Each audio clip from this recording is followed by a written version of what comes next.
Feels like if 5 minutes feels like an hour, don't do 5 minutes. Right? Do 1 minute. Do one. Do one breath, and then tomorrow, and then later on the day do 2, and then do 3. Yeah.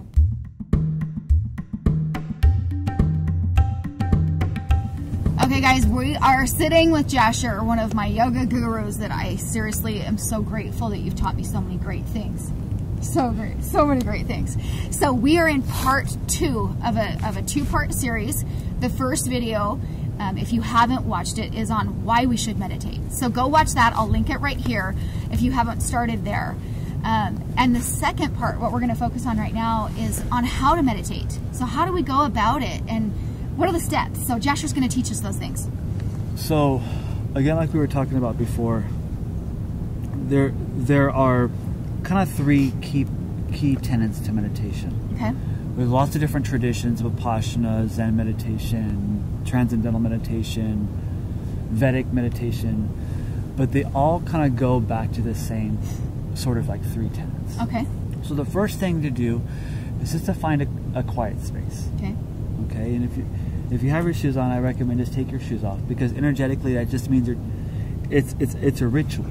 Okay. Right? So the ritual is that you're taking off whatever has come before, and you're just starting fresh in the moment. Okay. So if you look at any of the ancient texts, there's always this sort of ritual of taking your shoes off before you go into a sacred space. So your cushion here, your mat, is your sacred space. Okay, and that sacred means, and that's kind of, I feel like, what we're all looking for, something sacred. Yeah. And usually we're looking at it outside of us, but we begin to find that within us. Right. So number 1, if you can, take your shoes off and find a quiet space. Okay. Okay. Number 2 is to sit with this tall spine. Okay. So energetically, you have this sort of channel that connects your root chakra, the Muladhara, with your crown chakra. Okay. And this column is called the Sushumna. So it's this big vortex of energy. So it's like you're in alignment, literally with you're in alignment with your energetic yourself. Okay, so you're in a tall spine. Now, if this is hard, go find a yoga class somewhere. There's some yoga, but part of the yoga postures is to help you sit with a straight spine. Right? So, and that takes practice. Yeah. That takes practice. And actually, if you see children, they're just naturally flexible. So people that say, "Oh, I'm not flexible," I'm like, bro. Yeah. You're born flexible. You're not born strong. The one thing you are born with is flexibility. So you're just meditation, you're just kind of remembering this flexibility that you have. Yeah, for sure. Right? And we have many different kinds of seats. There's like the seat at the table. Yeah. There's a car seat. There's your seat at the office. There's, seat at the bar. Your seat with your spouse or your lover. Yeah. This is the seat of your soul. Okay. I like this that. Is the seat. Yeah. Okay. This is where you go for you. It's beyond any throne. It's the throne of thrones. Yeah, yeah. Okay? Because this is a seat where you kind of connect to the noble one that's already within you. Okay. That's number 2. Okay. Tall spine. Tall spine. Number 3 is the breath. Right. So you watch the breathing. Right. Now, there are different kind of breathing techniques, but for all intents and purposes, to start off with, you're just going to kind of watch the breath. And the breath has kind of 4 components. So there's the outflow of breath, the carbon dioxide leaving the body, the clearing, or the yogis say the smoky breath. There's the hold of the out breath, so holding the breath out, an empty lung. And there's the drawing of the pranic energy, the breath in, and there's the hold of the breath in. So when you're breathing, you can only do one of 4 things with the breath. Breathing in, hold. Breathing out. Breathing out, hold. Breathing out, hold. Yeah. So you're just going to kind of watch the flow of your breath. Okay. And it's just kind of like a door. There's a door, there's no exterior, there's no interior. It just kind of swings open and closed. You just kind of watch the flow of the breath. Right. That's it. Okay. So you have different postures. Okay, so you have what's called the Sukhasana, which is just where you cross your legs and you sit comfortably like this. Okay. There's also called the half lotus, which is where you have one ankle on top of either calf, and usually there's going to be one that feels better than the other. If you're meditating for any extended period of time, you may go for like 10 minutes on one side in that side, starts to sleep a little bit, Yeah. and then 10 minutes on the other side. Okay. There's also something called the Siddhasana, the perfect posture, which is where your ankles stack. Okay, and you're gonna have to usually have a bolster underneath. For okay. that too. Right, and then there's another posture called Virasana, which is where you'll just be kind of kneeling like this. And I usually will just kind of have a little bolster right under me. That one looks good. Yeah. That looks good. Yeah. Yeah, you could try this. Try this one, yeah. Yeah. You can also like meditate on your back. Yeah. Like I broke my ankle one time. I couldn't sit for the first time. I had to do my meditation on my back. Yeah. I couldn't even I had to have my foot elevated. It's important to kind of have a straight spine. Straight spine. And then, so that's your posture options. The second thing is a mudra. Mudra is just basically a placement for your hands. So you have like Sen Mudra, or which is kind of, people know that. Okay, like Hakina Mudra here, index and middle finger. You also have what is called Cosmic Mudra or Zen Mudra, or just open Mudra here with the palms up. Okay, and then you also have option here. So there's different kinds of mudras. You can look. We could do a whole other video just on mudras. That's funny. But if you just kind of have your hands in your lap, and traditionally you'll have your left hand in your lap and then your right hand on top of your left hand, and then again you can kind of create this oval shape, and that's your mudra. Okay. Now, important alignment is that there's always going to be like a little curve in your lower back, okay, and a little curve in your cervical spine. So you want to feel your head kind of get long, and you bring your chin into your throat like this, and then you'll bring your shoulders out broad. You'll feel a slight lift in your navel.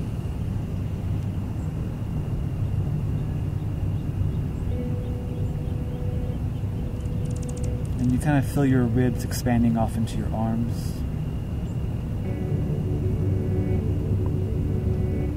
And a gentle smile come to the face. And just kind of open the eyes a little bit, and then just kind of, just so the eyes are just a little teeny tiny bit open.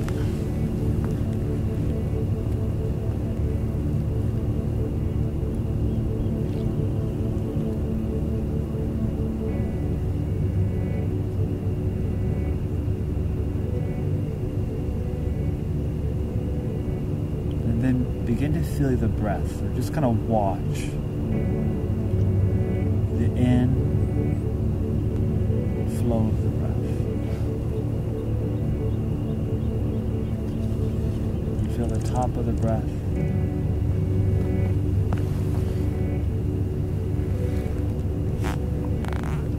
And then watch the outflow of the breath.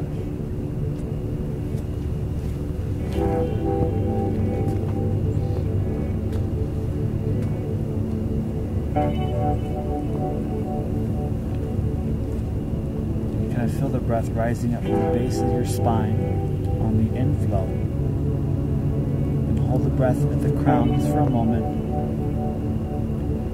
And then release the breath from the crown all the way back down to the base. And just kind of let the breath stay out for a moment until the desire to breathe comes again, and then draw the breath back in the lungs.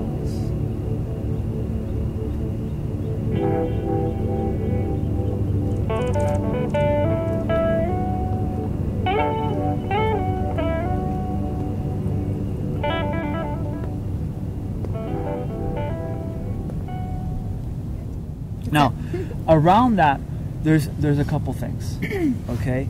So I always say begin with forgiveness, Okay. right? And end with forgiveness. Begin your meditation on your cushion with forgiveness. Just forgive everything. Yeah. Yeah. Okay? Yeah. Like sometimes you don't want to forgive. Yeah. Then don't. Yeah. I'm gonna say this is just a recommendation. Don't do it. Yeah. Like, but just notice that you're doing it and say, hey, maybe you know what? If you could, would you? Yeah. Just hypothetically, if you could. Yeah. And if you could do it just a little bit. Yeah. Right? Sometimes we think we need to change from being depressed and suicidal into like being blissfully in Ananda. Yeah. And it's not going to happen. Yeah. But maybe you can change 1%. Yeah. And if you change the direction, the magnitude will, you're like going this way, you're going to go wherever that way leads you to, that's where you're going to go. Yeah. But then you change and you just go here, you're going to go that way. Yeah. So sometimes the change is just in what you're pointing your attention to. Okay. So if you're pointing your attention to all your problems, you're just probably going to get some more of those. Yeah. Okay?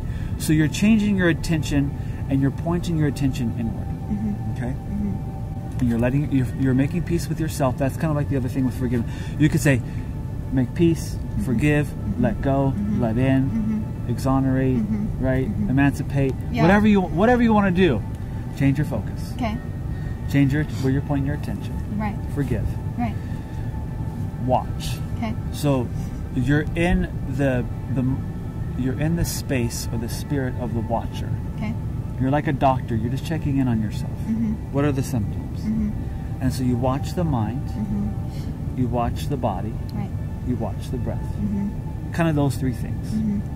What you can begin to do is when you watch the mind, probably the most important advice I can give you in this whole space is no attachments. Okay? But there's a practical side to what this means. When you watch the mind, it's not the thinking that gets us into trouble. Okay? It's our attachment to the thought. It's like if you plug a cord into the wall and the breaker's on, you're gonna charge whatever you're plugging into the wall. If you flip the breaker off, it's dead. Yeah. There's nothing gonna happen. So no attachments means that you kind of go into a state of indifference, right? So you just turn the emotion off. So it's not the thought, but it's the emotion that gets tied to the thought that creates the feeling that then creates the propensity to act. That's what goes into fight or flight. So again, going back to that buffer of time, the compassion is when you watch the thought and you detangle the emotion and then you just let it go. Yeah. And then what happens is then you liberate the thought, then you just go back into the space of all thought. And you go back into a space of peace. The most difficult thing with your meditation is to carve out some time to sit. Right. And then as you do that, that's going to be your first sort of process for a couple months. Yeah. And then like we said before, you make your life a meditation. Right.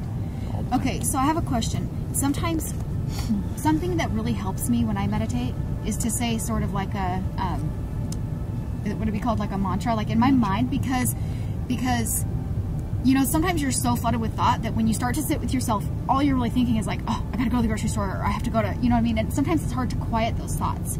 So for me, I say like so on my breath in and nam on the breath out in my mind, just to quiet those thoughts. Is that something that like, I mean, it has helped me so much to just say, Mish, chill. So as you begin to practice this meditation, your practice will change. So there's a mantra, so hum or so nam or ram or sashith, and there's different. You just take it. Okay, for me, I just like thank you. Yeah. And, that's awesome. And if I have a thought come up, I'll just say, I'll come back to it later. Yeah, that's very trained. That's super trained. and you're like, you know, you just kind of press pause. Yeah. You're just kind of watching. Just watching. Just breathe. So some people will set an alarm on their phone. You know, you can find some meditation music if you just kind of put a little playlist with those a few tracks on there. Yeah, I can link some of that below for you guys. Just to get you started. I have one on Spotify. It's just called The Great Heart of Silence. Okay. And if you have a couple tracks, and then I don't put those on repeat, you can maybe listen to one or two just to get you going. And then if you want to go for a little bit longer, you kind of know that's like 10 minutes or 20 minutes or whatever it is. I see. And then you just kind of have that space to be quiet afterwards. Yeah. You're just kind of going into the silence. So you have kind of a mantra based. You can also do the same thing with your breath. So when your mind wanders off into whatever it's doing, into the past or the future, you just kind of come back to the breath. The other thing people will do is they do candle gazing, where you'll just pick one thing and you just focus on it, and you'll do it through your mind. Like you're just seeing. So you just gotta discipline. You just gotta focus on one thing, and then that one thing, whether it's a mantra, whether it's a gaze, whether it's a sensation, whether it's a smell of, like, if you have some people will burn incense and they'll just focus on the smell. You can use any one of your senses. To start the focus. But then once the focus starts, when an hour feels like 5 minutes, that's meditation. Yeah. Okay? Yeah. When 5 minutes feels like an hour, that's something like focus. Right. And when you can't tell what it is, that's samadhi. That's the deep meditation. Right. You don't know if it's been a day, if it's been an hour. Right. You have no idea. You're Right. you're not in the time dimension at all. Right. But realistically, since we are in a time dimension, Yeah. starting with 5 minutes, then 10 minutes, then working up, I mean, it's just allowing the space. Just starting. This is helpful. Yeah. Meditation is one breath. People think it's never 2 breaths. It's 12 seconds. If you're going to speak technically, meditation is 12 seconds. Okay. That's about a 5-second in breath. It's a deep breath. A slight pause. And then about a 5-second out breath. A slight pause. You just cleared it. Yeah. It's only ever one breath. Yeah. Mm-hmm. If you can, in the very and that present, one in the breath, very it's present. only one breath. Mm-hmm. It's only ever going to be one breath. Mm-hmm. And maybe you do that for 5 minutes. Maybe you do it for 20 minutes. You know, Mm-hmm. the only thing is it should never feel like. That's why I don't ever try to ascribe a time to it. Yeah, because it feels Maybe like for you, it feels if like 5 minutes feels like accomplishing an hour, Start. don't do 5 minutes. Right? Yeah, do 1 minute. Do one. Do one breath, and then tomorrow, and Yeah. then later on the day do 2, and Yeah. then do 3. Yeah. You know, and to maybe count 10 breaths. Yeah. Count 20 breaths. That's another thing you can do is just to count. Just to count. And again, these are a lot of different techniques because you want to try to find. It's not like a one size fits all. I don't ever ascribe that. Yeah, right. Something that works for you. Yeah, you find what works for you, and then you run with it. Yeah. Do as a sadhana. Do it for like 30 days. Yeah. So kind of the first little phase is like a discovery. Do a discovery process. You know, try a different couple things, and you're gonna find something that just flows. Yeah. Right. It just works. What works for you? Right. It's like trying on shoes. You you try them on. You're like, oh, that one feels good. Yeah. Wear that for 30 days. Ah. Yeah. Right. Yeah. Well, thank you so much for sharing with us. That's awesome. Okay. Yeah. So I'll link below more because we can find you guiding us through meditation and all of that stuff. So I'm going to link that stuff below if you guys want more from Jasher. Thank you so much, really. Yeah. Subscribe below if you guys want more stuff like this. I am helping bring things to you to help you live happy and be inspired. The things that you want in your life, especially like this, that ignite, you know, our living. Okay, guys, so these guys, we just went through all of that meditation stuff. If you guys want to find out what these guys really thought, you're going to tell them, right? Oh, yeah. You're going to tell them what you really thought on their channel. So you can check it out. I'll link it all below, and you can find out, like, did you guys like it? Or what did you really think? I guess you'll never know. Yeah, you'll never know. You'll find out. You'll find out. So go check out their channels. I'll link it below. Bye, guys. Bye.